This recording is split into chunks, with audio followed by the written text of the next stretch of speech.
Giovanni De Nobili. I You have been remember on that the Facebook. wine from Montepulciano, Nobile di Montepulciano. Okay. Italian wine, no, Oh, Nobile. arrivederci. Arrivederci. I can send you the link for the meetup. It's just another site. Meetup. I haven't heard of Meetup. This site is called Meetup. It's just a site. If you want to talk to somebody about soccer, you Mhm. create a group on Meetup, Okay. and you create an event like this, and those people that are interested in that will join that event. And this was pretty good. We used to put it on Facebook. Nobody came. This time, a lot of people signed up, but they thought it was Skype, I think, because they were from other countries. But on Meetup, I have had better success. Do you also have your personal profile on Meetup? Yeah, you have a personal profile. You create. You can create events, but you gotta pay a little bit. It costs like $12.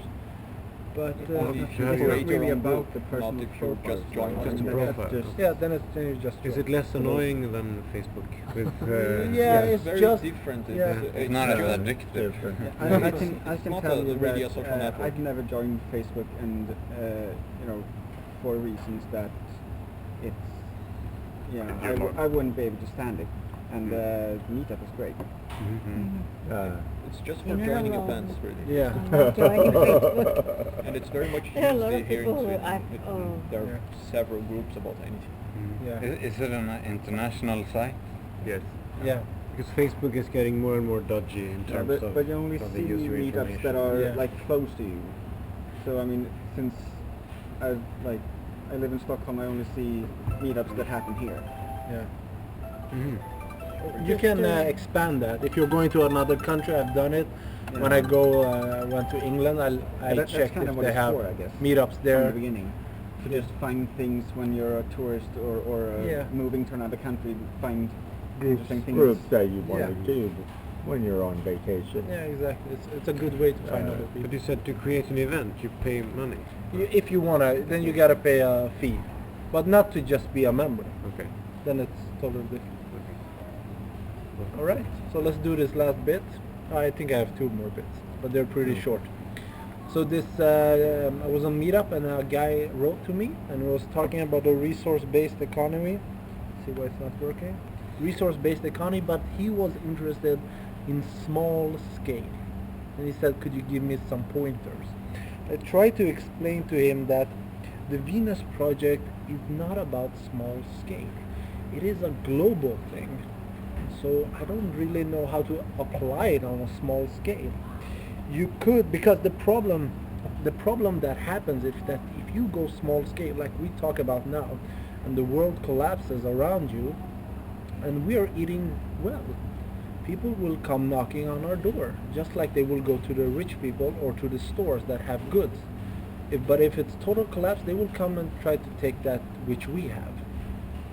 And even if people don't come, if the environment is ruined, global warming or other problems, then it will not be enough for us to be in our own cocoon, hoping that everything will work out. The Venus Project is not meant for that side. It is meant to go global.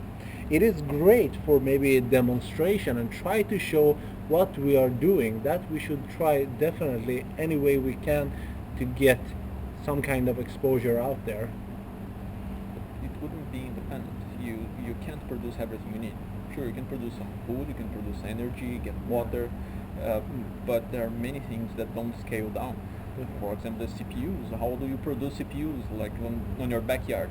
You need a lot of high tech to produce these things. So you still need some money. Yeah, definitely. And that is the Venus Project will only come to be like if a real city is built, not for just demonstration, but they really want to make a change. They need to have great funding. There must be a government saying, okay, we're seeing the collapse coming, or we're in it. Here is some funding. Let's see what happens. They test it out because we don't know what will happen. We cannot be sure what will happen in this kind of society. We have to test it out, and then we make adjustments to the problems that occur. So just talking about small scale, because what the last thing he said to me is, when I tried to explain that this is really global, I can give you some pointers on how a resource-based economy works. But it is not meant for that. And he said, yeah, but I'm not really interested in global because there are too many countries with different interests. And I agree with him. It is that way today. So there's a group in Iran called the Mujahideen, and they want to free Iran to create the kind of world, kind of country that they feel to be the correct one for that country. Whether they are right or wrong, that is not interesting to me.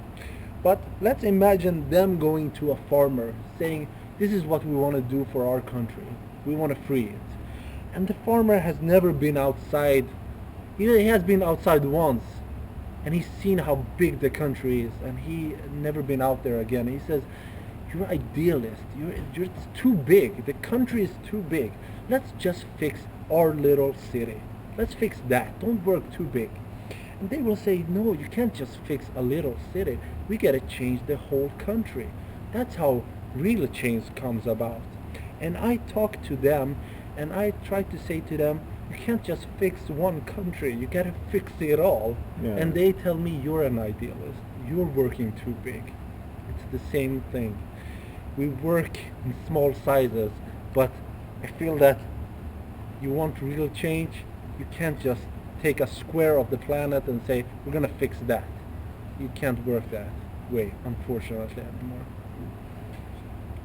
So the Venus Project is not really concerned about small size in that manner, only for demonstration, but not for people just hanging about or like struggling to get past. We want to use the best that is available to really produce, not to just live there. Why just live there? Why just stop drinking if you have a drinking problem but not do anything? Just go to meetings and say, I don't drink anymore. That is not relevant. Then go back to drinking. You should do something with your time. Unless, if you don't, then why stop doing the things that harm you? And the Berlin Wall, they didn't think would come down Yeah. or in their lifetime, and then it made change Yeah. by an idea, and then all of Eastern Europe. Yeah. It's usually small things that, the things I had a picture before with the Nazis. It was a huge gathering, and I could just imagine everybody standing there together and somebody whispering in somebody else's ear said, everything changes. And the person looked around and said, how can this ever change? We're so many, we're so strong. Yeah, that comes to a change as well. That is why the Venus Project will last longer, because it is designed to change, not to be a fixed system. A fixed system always comes to an end. You can't keep it fixed and say this is it forever and ever. We have reached utopia, we will never change again. The Venus Project is always in a continuous change. That's why I try to imagine that in my head this is the Venus Project, but I must be realistic and say that the way I picture the future will be very different from, let's say, the future of the future. I cannot even imagine how that would be. I picture the future. When that comes about and they try to picture the future, I cannot even imagine what that would be like. And that is the same with the story of the flying mat, flying carpet. When they designed that, or somebody made that up, it was like out of this world. They were like, this is crazy. But now we have things much better than that, and that would be maybe a nice ride once, but now we have TV, we have bathroom, they serve us food, we don't have the wind blowing in our face, so we have gone beyond that, but those people could not even imagine going beyond that. Any thoughts? I'm just going to go through the last one. It was just an interesting video I saw, because genetics is a part of what people that try to stop this direction always lean on, or people that don't really understand what's going on in a problem like to lean on genetics. they say, yeah, the person was born that way. Your genes. Your genes. It's easy, isn't That's it? why. Or saying they were born bad. Yeah. Einstein, I've seen a quote on him. He said, I have no special talents. I'm just passionately curious." Yeah. It was kind of inspiring. Yeah. And Jack said one other thing about the Einstein, which I like a lot. He said that they had run an article that said that when Einstein thought, it was like a person working really hard, a lumberjacker. Yeah. It was the same amount. But he said, no, it's not like that. It is the opposite. Because when you have great knowledge or you know a lot about something, it's not an effort. 2 + 2, 4. Einstein doesn't think about those things because he has accumulated so much knowledge, so he doesn't make an effort. He just knows those things. It is just like when a person asked Fresco, what will the name of the cities be? The way he answered that question, it was like he have heard it a million times. It was, for me, it was like, well, what is it going to say? And the way he answered it, it was like, he didn't have to think about it. The answer was that it's longitude and what is the latitude, because that is information. A name of a city, Stockholm, doesn't mean anything. But if you give directions, and if you know the directions of all the world, you understand how it works. If I say a longitude and latitude, you know exactly what part of the world I'm talking about. But if I say a name and you're not that good at names of the cities, you don't know. You just nod your head and say, yeah. So there are Stockholms in other countries, There are. like Natal. Is there Stockholm there as well? There's a Natal in Brazil, there's a Natal in Brazil. South Africa, there's a Natal So you don't know. But if I would have given you the longitude and latitude, Exactly. you You would know which year, exactly, exactly which yeah. one Natal I'm talking And that's an about. I example. don't think you would. No. You memorize like how many, like 12 digits or But- more? But Yeah. you can always 12 look on digits. a No, the but mi- just an probably would example. have the first 4 ones, I suppose, or the first 2. Yeah, then you're 4 saying ones, I like think. this square here that is bigger than Sweden. But there is something that is actually the opposite of what you're saying. That Yeah. is transforming coordinates into names that people can actually memorize. Because there are many places in poor countries that people don't have addresses Yeah. because those places don't officially exist. This is a big problem in Brazil, for instance. There's big communities that have existed for decades, but Yeah. people don't have addresses. And since they don't have address, they cannot have a bank account. They cannot have wow. a proper job Yeah. because they need to give something proving that they I live in live some there, place, and the place And where how they do they live solve it? doesn't exist. Oh, like if they're in the rainforest, then they can. The say tree that's on the their left, the address. tree on the left. That's right. But Go to the village. the streets where they live are not really streets. They build themselves out Oh. of meat. Yeah. And, but then this, a company that he created is, I think it's an app that it gives associates these coordinates with words. So any place on the planet can be Combined by 3 different words. exactly 3 different words, because if you take all the words in the dictionary, you filter a few, but then you have several thousands of words, and then you combine 3 of them, and you can have you can divide the whole surface of Earth in squares of 3 by 3 meters. Okay. So Could you give an example? When you say 3 words, can you give an example? It's any 3 words from Any the 3 dictionary. words, okay. And that becomes, let's say this here in encode would be apple, pie, and ketchup, table. ketchup, Okay. or ketchup, Pie, ketchup. table. For example, Right. then it would be like 3 by 3 meters here. Okay. And this is much easier to memorize than some very long number. Yeah, but Yeah. if you work out a system with the number, let's say that example we gave with 4. You begin with 4. 1, 2, 3, 4. It's 4 squares of the planet. And then you say this was number 1. And now you divide that in 4. So I say 4, I say 2. That means this one. Okay? And then you say, so if I give you 10 numbers, you know how to go into that circle. Just an example, just something I thought about now. That you work out a system that makes sense. And you try it out. And if it doesn't work, we try that. And if anybody else has any suggestions, we try it out. Always improving. Yes, because nobody, if I come up with the idea, I'm not going to get more food. I'm going to have the same income. And change is good because when you then you're learning all the time. Yeah. And if you're not changing, Yeah, then I- you become stagnant and die. You're dead. I just Yeah. thought of something. I mean, if we're going to change, to make a new system for addressing the space around us, it needs to obviously have, Logic. it needs to be changeable so that if a new volcano like creates a new freaking continent, we need to be prepared for that.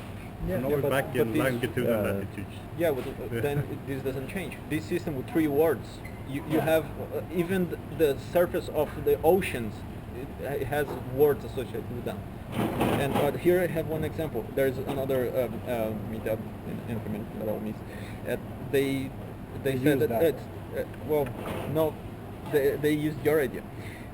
He said, oh, we're going to meet at Tantoluden Park. Where exactly? 59315241 and 18034894. Now you know exactly where it is. I know where that is. Can you repeat the numbers for me? No, I haven't learned that system. But now with 3 words, you would. I give up. We're gonna have a different We're gonna go teaching through words. systems. So there will be many solutions to all these problems. Okay, Jack is already outdated in that area. Yeah. Okay, we'll go ahead, Yes. fix something better. And this is the point of we're not utopia and we're not established. Yeah. We are emergent, like they say in the Venus. We're not an established society. Yeah. We are an emergent society, always changing to the more efficient. Yeah. I always said better, but it's I think efficient is more Proper tangible. word. Yeah. Yeah. The example you said with when you're fixed, that's when you die. I was holding a Yeah. short lecture in one of the classes I did. I told you next week, the previous session, and one person asked me that. He said, "In this society, will we get stuck in the values?" I didn't have a real good answer to him, but when I think about it now, I would say to him the next time that question is come that this society gets you stuck in values, because he was studying to become an engineer, and I should have asked him, are you going to be an engineer for 5 years and then go do something else? No, he's going to be an engineer till the day he dies. He's fixed in that Yeah. state. It's very few people that say, I'm going to do this for 5 years, then I'm going to go study again. In the Venus Project, you will have that opportunity to have a wide base of whatever you want to do. And you see people when they're fixed, like executives, and then they retire. They're A lot of them die like 3 years, They lose the meaning of 5 years, because they don't have any meaning of life anymore. Yeah. That was their whole life, Yeah. their work.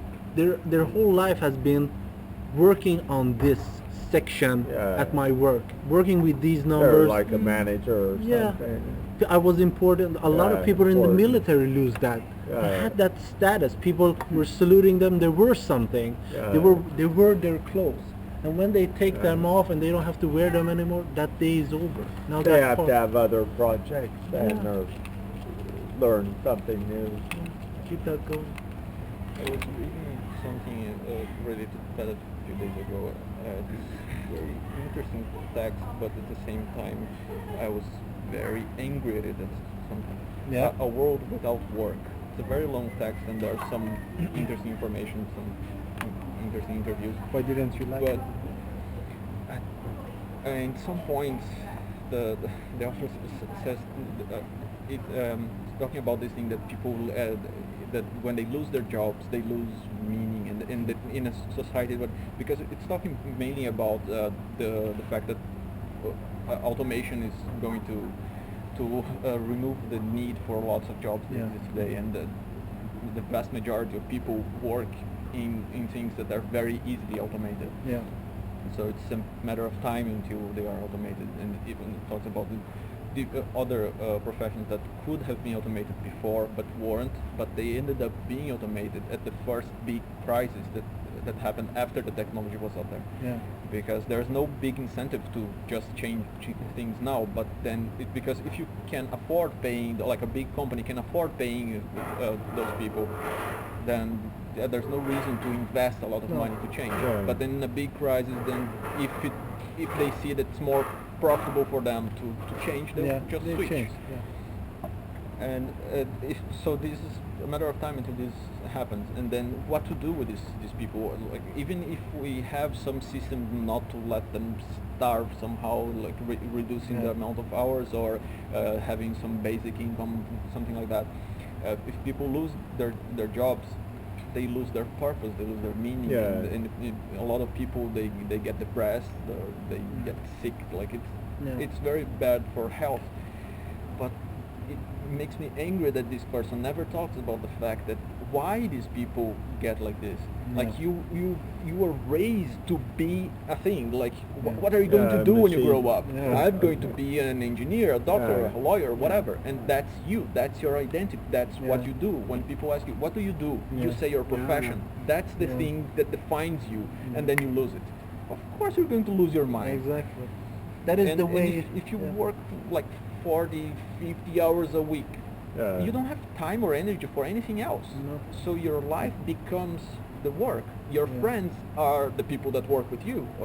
So when you lose that, you lose everything. Yeah. But if you have a more balanced life, that you spend some hours working on something, and you have several Yeah. other things in your life, if you lose that, yeah, big deal. Other Now I hobbies have a that you lot of do. more time for these other things. Yeah.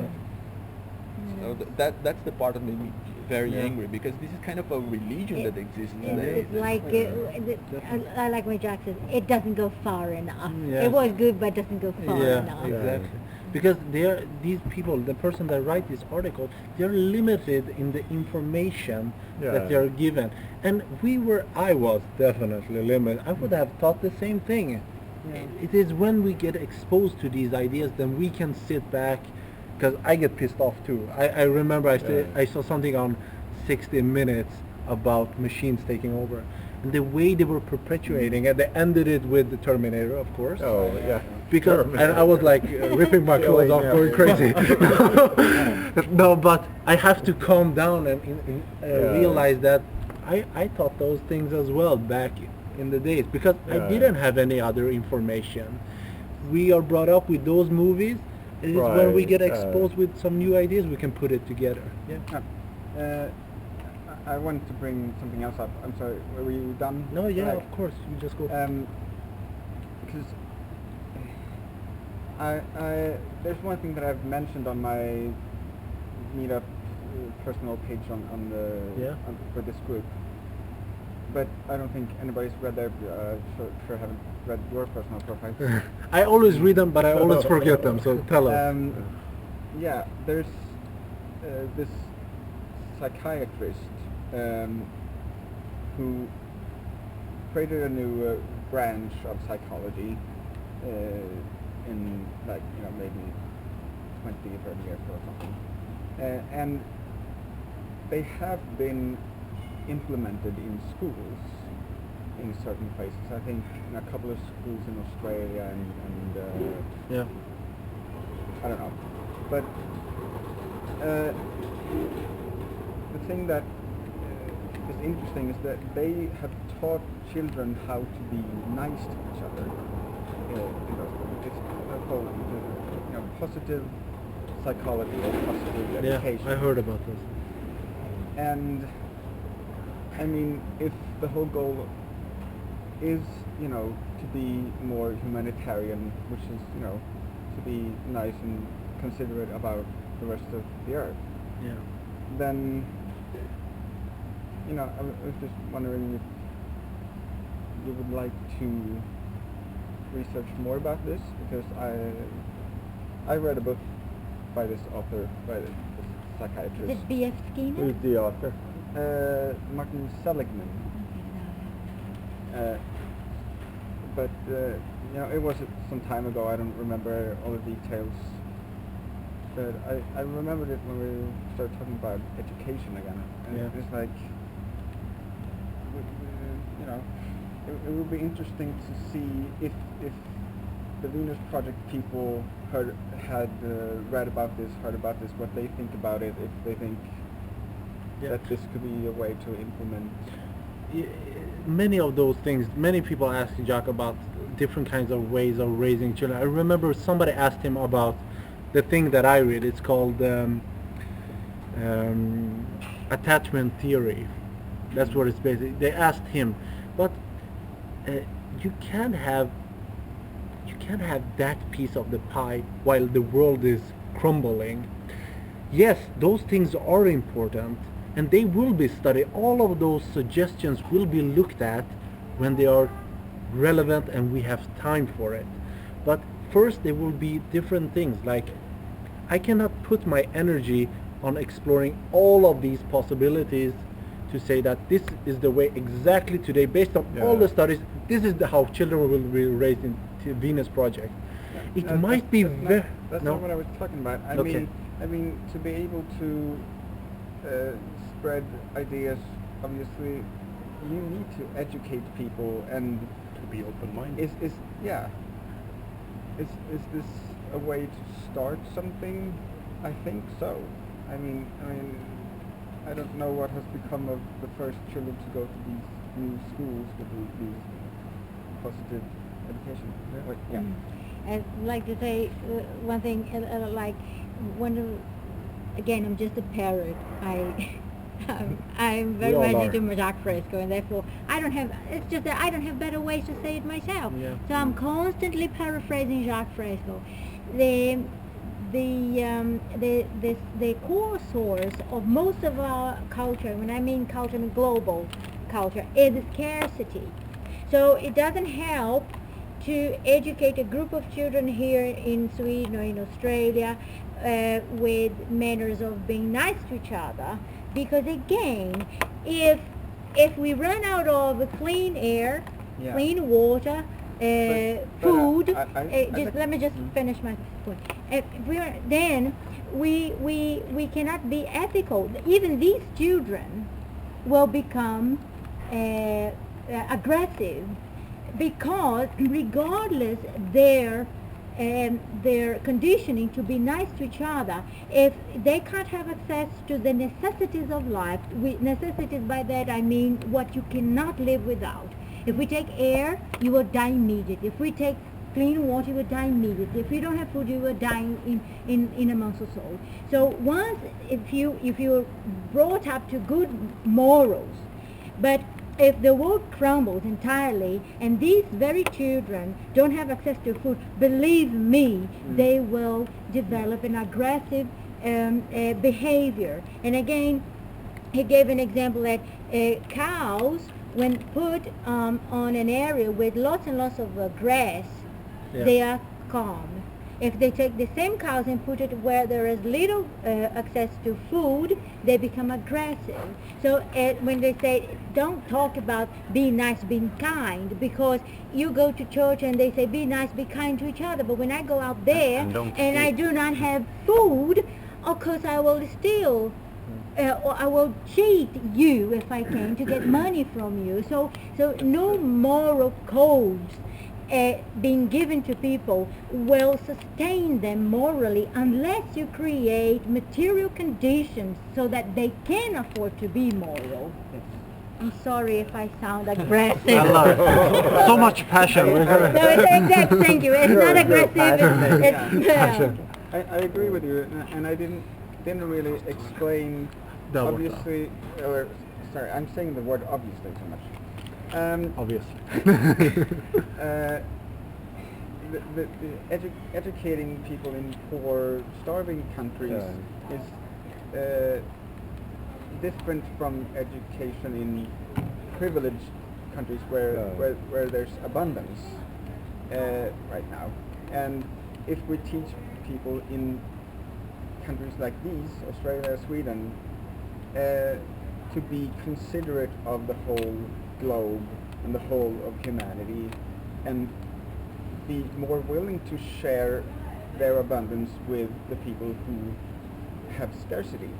That's something. But we all, don't we give to Yeah, Miruna, but to like I said, Salvation Army? but not I'll like be back. not like classical things with the Red Cross and whatever, but with just simply being everybody who graduates, the whole generation graduates with the feeling of we need to save humanity, not just this country Yeah. or ourselves. Can I give you an example, Matt? It is that when we go to a university and we're not so much involved in the world, we're just studying, my parents are paying, and I'm not so much involved in the world, then it's easy for me to say, let's create a better world. But as soon as I go out into the world and I get my job, and I have to break those other companies so I can have a better life, then those happy thoughts about creating a better world, they become intellectual, but making money becomes rewarding. It's direct. This other thing, it is intellectual, but it doesn't give you anything. Coming here doesn't make anything for you. It is only for yourself.